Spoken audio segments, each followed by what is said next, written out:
Tapi kalau nanti The Fed, misalnya, The Fed itu bank sentralnya Amerika dan negara-negara barat menaikkan suku bunganya, itu besar kemungkinan seperti tahun 98, dolar itu bisa lari ke luar negeri. Ketika lari ke luar negeri, berarti dolar di Indonesia sedikit. Ketika sedikit, nggak bisa beli pangan, nggak bisa beli energi. Saat itulah akan terjadi resiko yang sangat besar seperti terjadi Memungkinkan nggak itu terjadi? Ya mungkin. Tergantung sekarang ini kan sejauh mana Indonesia bisa mengatur dolarnya dengan baik hari ini kan. Karena semua tergantung sama dolar. Sehingga peluang kemungkinan itu sangat terjadi. Paling tidak bayangan saya kalau nggak tahun ini tahun depan.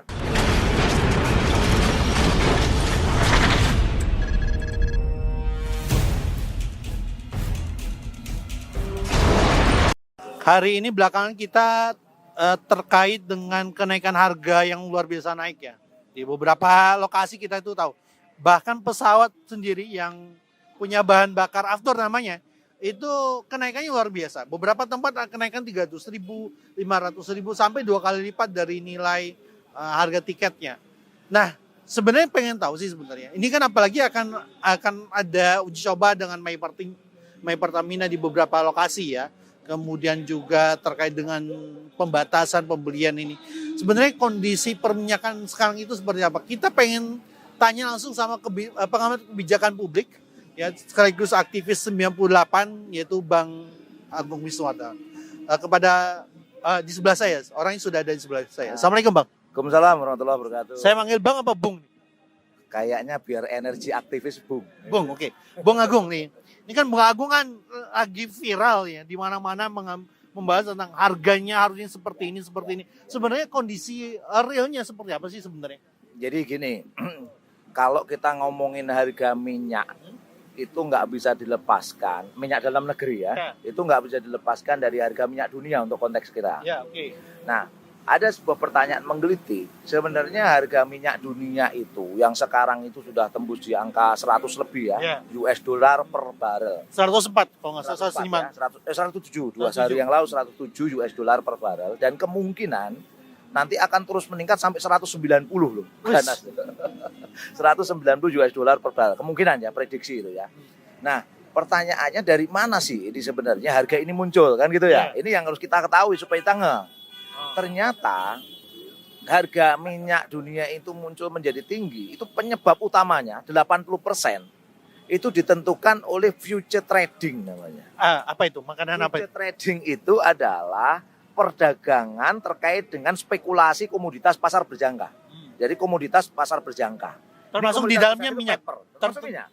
Hampir sebagian besar komoditas itu dijual di komoditas pasar berjangka. Ya, itu intinya paper. Jualan paper, jualan kertas. Jualan kertas. Di mana jualan kertas ini penuh spekulasi gitu loh, kira-kira. Nah, inilah perdagangan non real sebenarnya, bukan barang dan jasa, tapi non real berupa paper, bukan barang aslinya, tapi dia digoreng berulang kali seperti perdagangan saham. Itu 80% penentu harga minyak dunia itu dari situ, bukan dari supply and demand, perlu bicara secara khusus, bukan dari permintaan dan penawaran. Nah, permintaan penawaran sebenarnya sekarang ini masih memungkinkan untuk minyak itu diharga dengan murah gitu sebenarnya. Seperti di Indonesia saja, untuk biaya produksi minyak sampai keluar minyak mentah, itu menurut SKK Migas itu sekitar 20 US dollar per barrel. 20 US dollar per barrel loh. Berarti kalau harganya 100 US dollar sekarang di minyak dunia kan untung beliau kan? Seperlimanya. Ya kan seperti katakan tadi kan 20, 100 kan sekitar 80 persenannya itu karena spekulasi pasar berjangka gitu loh. Jadi, nah persoalannya hari ini spekulasi pasar berjangka itu penuh kekhawatiran, penuh gejolak gitu loh. Ketimpangan supply and demand 1% saja itu bisa menyebabkan gejolak di komoditas pasar berjangka tadi. Spekulasi orang itu jadi gejolak gitu loh. Kekhawatiran itu tinggi. Nah sekarang ditambah lagi ada terkait dengan Ukraina Rusia. Rusia itu adalah penyuplai 4% dari minyak mentah dunia. 4%. Meskipun 4, tapi itu sebenarnya banyak tuh. Iya pastilah 4%. 1% saja timpang supply demand itu spekulasi itu tambah gejolak gitu loh. Apalagi ini 4%, kira-kira gejolak nggak? Super gejolak gitu. Kenapa akhirnya harga minyak itu melambung sangat tinggi sekali itu. Ditambah lagi sekarang mulai dikembangkan namanya energi baru terbarukan. Namanya entah dengan air, dengan angin, Listrik, dengan gitu. nanti listrik gitu ya. Itu Eropa sedang mengembangkan. Itu menambah kekhawatiran lagi. Artinya energi fosil akan semakin dikurangi kan. Ya. Itu menyebabkan para spekulan di spekulasi pasar berjangka lebih gejolak lagi, bikin naik lagi gitu kan. Terus kemudian kalau kita baca lagi terkait dengan climate change, Apa itu? perubahan iklim. Oh, ya. Perubahan iklim itu karena energi fosil itu kan menimbulkan emisi karbon. Oke. Nah, emisi karbon itu kan menambah polusi. Ketika polusi, banyak pihak sekarang dunia memikirkan harus diubah nih, tidak pakai energi fosil lagi kan gitu ya. Itu tambah spekulasi lagi. Tambah gejolak lagi di pasar komoditas berjangka tadi itu. Jadi, ternyata kalau kita telusur dengan detail, penentu harga minyak menjadi melambung tinggi ini ternyata adalah future trading tadi. Spekulasi pasar berjangka, dan ini adalah perdagangan non real. Seharusnya kalau dagang itu kan ya minyaknya jelas, gasnya jelas kan gitu ya, jumlahnya berapa itu yang didagangkan. Tapi sekarang itu akhirnya paper itu jauh melampaui perputaran uang dalam komoditas, itu melampaui barang realnya. Inilah sektor non real namanya. Sektor non real itu yang menimbulkan problem besar gitu. Kemudian yang kelima saya menyampaikan terkait dengan US dollar. Di mana perdagangan luar negeri hari ini itu perdagangan internasional itu harus pakai US dollar. Kalau nggak pakai US dollar itu nggak bisa dagang gitu loh kira-kira, nggak bisa beli sesuatu. Sementara US dollar itu sejak tahun 70 itu nggak ada underlying emasnya. Jadi dia kertas lagi gitu. Dicabut ya. Dicabut, dihilangkan. Nah, jadi fiat money dia. Jadi uang kertas yang tidak ada underlying, tidak ada penjaminnya. Tidak penjaminnya. Itu yang menyebabkan inflasi. Inflasi terus-menerus meningkat sejak tahun 70 gitu. Jadi kalau ngelihat dari sini persoalannya bukan supply and demand loh ya. Persoalannya bukan permintaan dan penawaran, bukan barang nggak ada. Tapi banyak hal yang tadi. Banyak tadi yang non real, spekulasi, US dollar itu yang malah menentukan. Apalagi dolar lagi naik nih terhadap. Oh iya, itu tambah parah. 15.000 lebih. Betul. Memang Indonesia hari ini kurang secara kebutuhan karena sehari itu hanya kurang lebih bisa menghasilkan minyak itu 800.000 barel per hari. Sementara kebutuhannya kurang lebih 1,4 sampai 1,5 juta barel per hari. Berarti kan ada plot impor ya yang diperlukan ya. Tapi kan harusnya gini dong, kalau adil kita ya, minyak yang dihasilkan dari bumi Indonesia dihargai dengan harga pokok produksi dong. Harusnya dong. Baru yang impor bolehlah pakai harga minyak dunia. Tapi saya melihat sepertinya Pertamina menghargai juga dengan harga minyak internasional. Itu yang bikin parah menurut saya. Itu yang maksud saya harus mulai dihitung ulang lah tentang minyak ini, tentang gas kita gitu ya, supaya kita itu mendudukkan pada posisi yang tepat gitu ya. Memang juga kita itu masih punya cadangan hidrokarbon kurang lebih 128 cadangan hidrokarbon. Tapi memang perlu eksplorasi, perlu penelitian lagi gitu lah. Itu masih memungkinkan Indonesia itu bisa berproduksi lebih dari itu. Tapi menurut saya yang perlu kita pikirkan adalah energi baru terbarukan yang selama ini nggak pernah dipertimbangkan, nggak pernah diperhitungkan sama sekali, nggak serius menanganinya kan gitu ya. Itu yang harusnya dikelola dengan cukup baik. Termasuk juga korupsi di jalur hulu hilir terkait dengan minyak ini kan juga banyak diprediksi, banyak diperkirakan orang bahwa ada korupsi lah di hulu hilir kita ini kan. Tidak terjadi pengetatan terkait dengan pengawasan ya. Ya, itu kan jadi titik kritis juga gitu kalau kita lihat ya.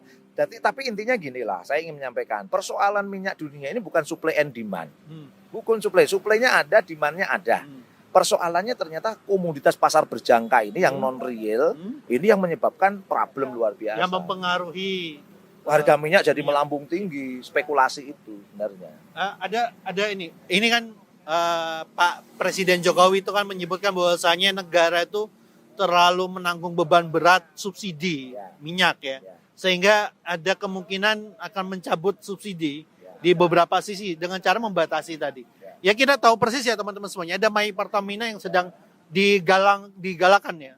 Meskipun sekarang bintang 1 ya. Ya netizen Indonesia itu luar biasa ya. Bintang 1 untuk naik ke angka bintang 2, bintang 3 itu luar biasa nantinya. Yang menjadi pertanyaan kami ya kita itu adalah betul nggak sih sebenarnya subsidi ini memberatkan negara gitu. Di satu sisi yang poin satu itu dulu Bung Agung Tandul. Yang kedua apakah memang masyarakat kita itu kan sebenarnya pemerintah itu membanding-bandingkan nih. Malaysia segini mereka sanggup kok, ya. Singapura segini sanggup kok gitu. Ya Indonesia tuh sanggup. Itu seperti apa nih, Bung Agung? Yang belakang dulu saya jawab ya. Saya pikir nggak layak lah kalau kemudian membanding-bandingkan Malaysia segini, Indonesia segini itu saya nggak layak. Karena pendapatannya juga beda. Masyarakatnya itu pendapatannya beda. Penghasilannya beda. Artinya nggak apple to apple lah melakukan itu. Sehingga konteks argumentasi negara, Pak Jokowi dan juga kementerian itu menggunakan pembanding itu malah menyakiti hati rakyat menurut saya. Menyakiti hati rakyat. Pendapatannya segitu-gitu aja tapi dibebani yang sama dengan pihak yang lain kan gitu ya. UMR Jakarta aja ditetapkan turun ya? Iyalah, jangan sampai begitulah. Itu satu. Oke. Nah, kemudian yang sebelumnya tadi, apakah membebani? Gini, saya mau bicara faktual ya, dulu. Karena kan ini dari dulu tuh subsidi ini Ya. membebani APBN segala macam. Bahwa logika subsidi itu mungkin saja terjadi, tapi saya akan memulainya dari sini dulu. Dari kondisi kekinian. Bahwa beban Indonesia karena harus impor BBM tadi dan impor minyak mentah itu memang akhirnya membutuhkan dana lumayan besar. Oke ya, lumayan besar. Tetapi dengan kondisi seperti sekarang juga Indonesia itu juga dapat windfall. Apa itu? Untung beliung dari komoditas yang Indonesia kaya. Contoh batu bara. CPO itu CPO minyak sawit. Itu contoh dua aja yang sangat luar biasa nih. Itu ternyata sampai bulan Maret kemarin, kalau nggak Maret, Juni ya, nanti cek lagi lebih plus ya, itu bisa mendapatkan pemasukan surplus APBN kita itu 132 triliun rupiah. Itu real, itu real, datanya ada? Dananya ada. Jangan hoax ini. Enggak. Itu clear yang sampaikan oleh Pak Bu Sri Mulyani bahwa surplus APBN kita nanti bulannya mungkin perlu dicek lagi ya, apakah Maret atau Mei atau bulan apa yang pas, tapi intinya surplus dari windfall ini tadi. Jadi untung beliung karena komoditas kita banjir dan kita bisa jual banyak ke luar negeri kan, sehingga dapat uang banyak. Nah, itu kan sekitar 132 triliunan. Itu baru Mei loh. Artinya kalau terus ini bertambah sampai akhir tahun kan nambah lagi. Nambah lagi windfall-nya. Sementara kebutuhan subsidi itu sampai bulan Mei kemarin itu Juni itu sekitar 60 triliun saja. Sampai akhir tahun itu sekitar 134 triliunan. Tapi Pak Jokowi ngomong 500 triliun itu. Itu totalan nanti ya, kalau kita bicara totalan ya. Total semua. Nah ya, kalau kita bicara konteks ini sampai ke ujung sana berarti windfall kita itu bisa nutupi loh. Bisa nutupi subsidi tadi itu. Harusnya tidak memberatkan. Tidak memberatkan dong. Kembali kan logika kita kan. Logikanya sebenarnya pemerintah itu mau melayani rakyat atau mau meliberalkan harga kan gitu ya kira-kira kalau kita bicara tentang nantinya kan.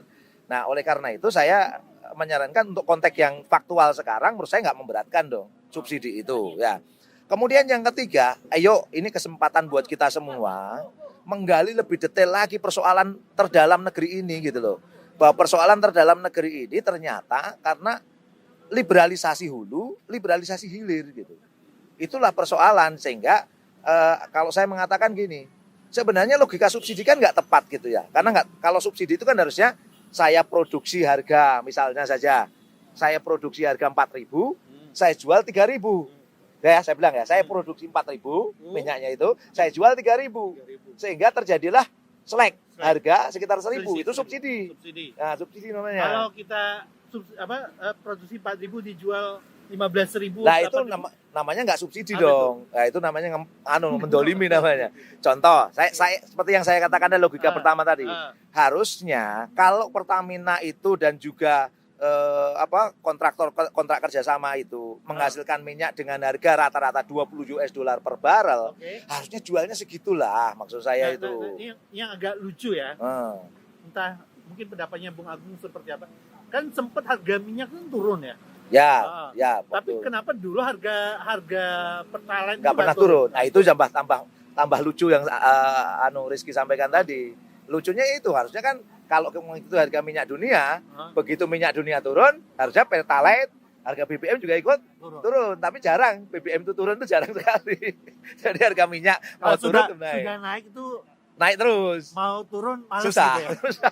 Kayak orang obesitas ya. Kalau mau turun tuh malas ya. Jadi kalau mau adil deh, sekarang gini aja. Yang mau adil, minyak yang dihasilkan di sumur kita itu harusnya dijual dengan harga pokok produksi lah. Paling mentok ngambil untung ya 10% atau sekitar segitulah gitu menurut saya ya.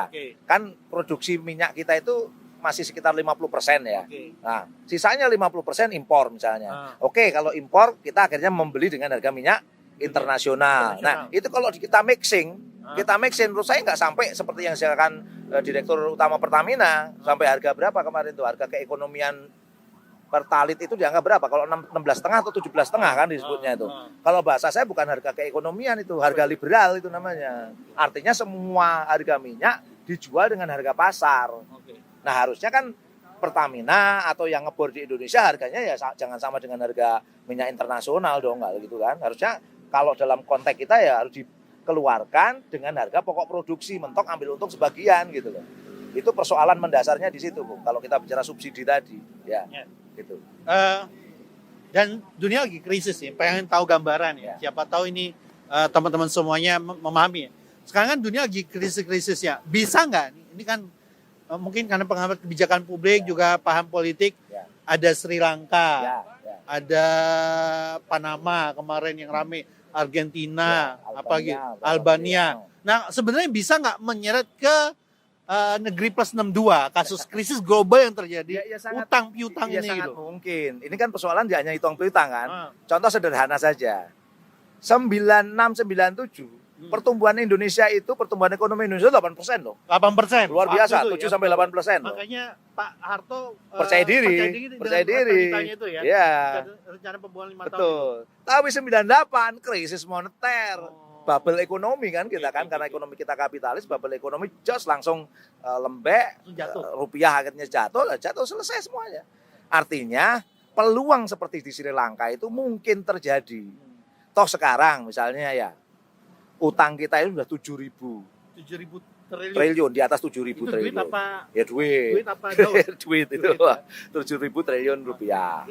Nah, terus kemudian yang kedua, kita sekarang harga pangan sudah ikut naik, ya kan? Harga pangan dunia itu udah naik 50%. Wow. Sementara Indonesia itu sebagian besar pangannya impor. Dari mulai beras, jagung, gandum, kedelai. Minsan ini mempengaruhi Minsan. Oh iya. Saya sebagai mahasiswa penikmat Minsan. Itu pasti akan naik. Kemungkinan naik sangat besar naik karena gandum itu ternyata diimpor sebagian besarnya dari Ukraina. Dan sekarang rantai pasoknya mengalami masalah. Jadi pangan itu bisa jadi masalah, gitu kan. Nah, nanti bisa menyentuh sampai ke beras. Karena apa? Ini semua tergantung devisa. Devisa itu karena kita punya dolar tidak, gitu kan. Indonesia hari ini masih ketolong karena kita masih punya dolar yang tadi. Dari hasil windfall. Jadi kenaikan komoditas itu menyebabkan dolar itu masih banyak dinongkrong di Indonesia. Tapi kalau nanti The Fed, misalnya, The Fed itu bank sentralnya Amerika dan negara-negara barat menaikkan suku bunganya, itu besar kemungkinan seperti tahun 98. Dolar itu bisa lari ke luar negeri. Ketika lari ke luar negeri, berarti dolar di Indonesia sedikit. Ketika sedikit, nggak bisa beli pangan, nggak bisa beli energi. Saat itulah akan terjadi resiko yang sangat besar seperti terjadi Mungkin nggak itu terjadi? Ya mungkin. Tergantung sekarang ini kan sejauh mana Indonesia bisa mengatur dolarnya dengan baik hari ini kan. Karena semua tergantung sama dolar. Sehingga peluang kemungkinan itu sangat terjadi. Paling tidak bayangan saya kalau nggak tahun ini tahun depan. Itu sangat memungkinkan terjadi. Perkiraan. Intinya kan kalau nanti sudah menyentuh Pertalite, sudah menyentuh beras, sudah menyentuh hitungan saya tadi itu menyentuh LPG 3 kilo melon ya, kan gas melon mau dibatasi juga dengan kita lihat saja nanti. Terus juga. Kemudian menyentuh listrik 1.300, 900 sudah naik kan, 1.300 belum, 900 belum. Kalau itu nanti menyentuh sampai 1.300 dan 900, ya siap-siap saja. Menurut saya titik kritis akan terjadi dan itu sangat terkait dengan kondisi global sekarang. Harus mengencangkan ikat pinggang berarti kita. Maknanya mengencangkan ikat pinggang termasuk negara. Karena yang beresiko sekarang kan negara ya. Termasuk rakyat karena suatu ketika beras itu berkurang ya pasti kan harus mencari yang lainnya. Terus ketika LPG misalnya berkurang berarti kan harus dari mana kira-kira ganti kayu misalnya kan. Terus kemudian kalau listrik berkurang misalnya atau listrik itu pasokannya berkurang kan harganya jadi naik. Nah, itu semua sangat mungkin terjadi Dan ketika itu terjadi, prediksi saya akan muncul gejolak sosial. Ketika gejolak sosial terjadi, berarti apa? Ya peluang kayak Sri Lanka aja kemungkinan terjadi. Ini saya udah berasap-asap nih. Dengan bahasa gejolak sosial. Sebenarnya ya Bung Agung ya, dari sekian banyak permasalahan yang tadi yang Bung Agung sebutkan, tadi ada oligarki, kapitalisme, ya tadi ya. Kemudian tuh krisis global. Akar masalahnya apa sih sebenarnya? Dan solusinya menurut Bung Agung ini gimana? Langsung saya kepada potensi masalah terbesar tadi, itu kan spekulasi pasar berjangka. Apakah people power itu kalau seandainya terjadi seperti 98 itu akan Indonesia akan kembali lagi ke normal kondisinya gitu, harga turun, atau emang ada solusi yang lain? Ya, saya akan memulai dari konteks krisis energi dan krisis pangan. Di mana krisis energi, krisis pangan itu harga melonjak tinggi itu ternyata bukan karena supply and demand. Tapi karena spekulasi pasar berjangka. Yang tadi itu melompatkan harga minyak yang harusnya produksinya 20 sampai 30 US dollar jadi 100-an lebih. Itu karena spekulasi. Future trading, paper trading gitu. Ini semua adalah perdagangan non real. Dan itu adalah sokoguru ekonomi kapitalisme, clear. Sokoguru ekonomi kapitalisme. Nah, ini tentu kalau kita alternatif apa yang bisa digunakan, ya harus dihilangkan yang begini. Karena mengganggu ini kan. Nah, pertanyaan kita kan kemudian, kalau ini mengganggu berarti harus dihilangkan. Siapa yang akan menghilangkan itu? Pertanyaannya gitu ya. Apa yang akan menghilangkan itu? Berarti harus ada sistem lain. Sistem lain yang mengharamkan hal seperti itu. Yang tidak membolehkan hal seperti itu, spekulasi pasar berjangka. Dan ini kalau dalam konteks Islam saya membacanya, ya. Kalau saya membaca konteks Islam, itu haram hukumnya, Bu. Karena perdagangan non-real. Perdagangan non-real, spekulasi, ada gharar di dalamnya, perjudian di dalamnya, dan itu semua masuk kategori riba. Dan kalau dalam Islam jelas itu haram hukumnya. Namanya dagang itu harus real-real saja. Mana sepatumu, mana minyakmu, mana berasmu, itu yang real-real saja. Jangan sampai non-real. Nah, paper trading inilah yang diharamkan dalam Islam. Ini harus dihilangkan. Nah, penghilangan itu kan kembali pada sistemnya. Sistem apa yang mengharamkan atau tidak membolehkan itu? Ya, itu kembali pada sistem Islam. Kemudian yang kedua, persoalan mendasar tadi pada US dollar. Berdagang harus pakai US dollar. Sementara US dollarnya itu fiat money. Tidak ada underlying emas dan perak. Dan itulah yang akan muncul riba juga. Persoalan terjadi di situ. Dan sekarang memang cara kapitalisme menjajah dunia itu pakai neo-kapitalisme namanya. Atau neo-imperialism. Kalau dulu menjajah pakai senjata fisik datang ke satu lokasi. Tapi sekarang menjajah itu sederhana. Pakai bank sentral, pakai dolar, semua harus nginduk pada dolar. Kalau nggak punya dolar ya kan terjajah terus-menerus gitu kan. Nah sekarang pertanyaannya adalah mata uang seperti apa yang akan menggantikan dolar ini? Ya mata uang yang memang basisnya real. Basisnya ada saja jaminan real, ada underlying emas dan peraknya. Dan inilah yang ditawarkan Islam, yaitu dinar dan dirham. Dengan dinar dan dirham itu, mata uang itu memang alat tukar saja, bukan alat penjajahan. Ketika alat tukar saja, maka semuanya kembali pada barang dan jasa. Ketika barang dan jasa, maka konteksnya yang sedang diperbincangkan adalah sektor real, mata uangnya juga mata uang yang real. Nah itu penyelesaian yang kita tawarkan lagi dalam konteks ini ya. Nah kemudian, dua ini ya tadi ya, berarti ya. Itu yang paling dasar. Paling dasar dan semua tadi karena kapitalisme. Dan kita harus gantikan kapitalisme ini dengan sistem baru yang memang mengharamkan hal itu terjadi. Nah yang lain sifatnya teknis tadi ya. Supply and demand itu teknis. Energi baru terbarukan itu teknis. Nah sekarang pertanyaannya, people power ini bisa menyelesaikan nggak? Karena gitu kan. Bahwa people power itu bisa menyelesaikan ganti rezim. Ganti rezim bisa. Misalnya nanti ganti rezim siapa, ganti siapa, bisa. Tetapi sistem ini harimau ganti macan. Harimau ganti macan, atau macan ganti kucing, bisa. Ganti buaya. Ganti buaya, itu bisa. Cuman dia tidak bisa menyelesaikan ganti sistem tuh.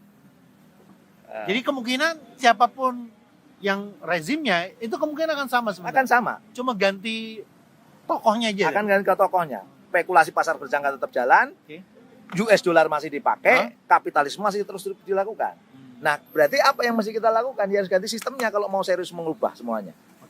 Krisis energi, krisis pangan bisa selesai ya dengan ganti sistem. Nah, cara seperti itulah yang terbaik untuk kita lakukan. Lengkap banget. Itulah kira-kira poin penting menurut saya ya Cuman saya tidak ingin mengurangi energi teman-teman untuk kritis ya. Tetaplah kritis, tapi kritisnya ditingkatkan. Jangan sekedar ganti rezim, tapi juga ganti sistem menurut saya.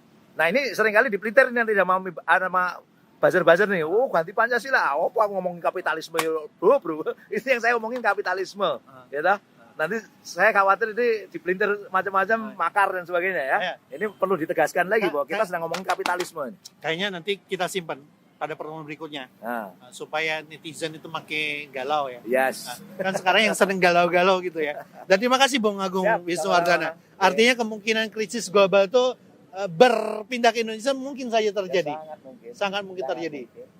Harus siap-siap kencangan ikat pinggang. Dalam konteks pribadi harus kencang. Negara juga begitu ya. Negara harus serius. Pikirin, kalau enggak ya Anda yang akan dapat resiko besar. Mau 2024 nih Bung Agung. Nanti ini Mas panjang juga kita bicara politik, menarik Bung Agung ya. Ya ini sekali nguatin. Tolong para calon pemimpin 2024 jangan cuma mikirin election lah, jangan cuma mikirin citra nih, krisis energi, krisis pangan ini gimana solusi lu. Nah ini apa yang solusinya? Nggak ada sama apa sekali. perlu debat terbuka dengan Bung Agung? Ya ayo siap. Oh ya, Bung Agung siap menantang siapapun calon presiden dan calon wakil presiden untuk bisa adu fakta, adu strategi. Ya, tapi Bung Agung nggak mau jadi presiden. Waduh, itu kata Pak Mahfud MD masuk sistem apa tuh? Yang malaikat tadi menjadi setan itu ya. Kalau nggak tahu tuh.